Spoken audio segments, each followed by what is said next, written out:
Харин айгүй тодорхой уул нь өдрөөс хойш та хариулаад байсан. Одоо сүүл рүүгээ ядарч иж бас магадгүй бах. Тэгээ нэг тодорхой бус хариулаад байна.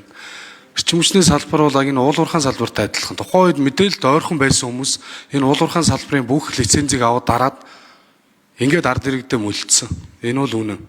Одоо эрчим хүчний салбар яг тийм байна. Дутагдaltaй байгаа юу? Дутагдaltaй байгаа.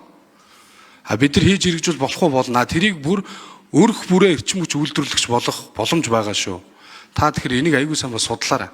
Тэгж чадах юм бол 365 хоног дээр симуляц хийгээд үзэхэд нэг өрх сардаа 500 мянган төгрөгийн орлого олох, одоо байгаа орлогон дээр нэмж олох ийм боломжууд байгаа. Тэрийг бас үзээрэй.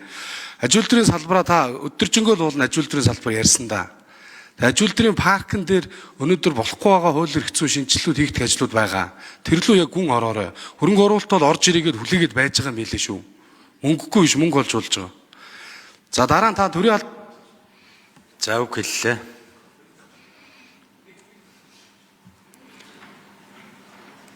За очроо тгшөнд 1 минут нэмжгүй. Эдийн засгийн хөгжлийн яамнаас яг энэ төрийн албан агч нар дээр ажил албан тушаалын тодорхойлолтын чиг үүргийн дагуу матрис шинжилгээ хийгээд 9% бол давхцаж байна гэдээ гаргаад ирсэн баг. 9% бид нар сонгогдох бололцоотой байна. Ягаад гэвэл хий дарга нар тэнд дотор төлөгч нарын мөнгөөр цалиа аваа сууж байгаа гэдэг гаргаад ирсэн. Энэ бол 20% хүртэл бололцоотой гэж үзэж байгаа. Тэгэхээр энэ дээр бас та нэгт нямба яг ажиллах шаардлага тулж байгаа шүү. За баярлалаа.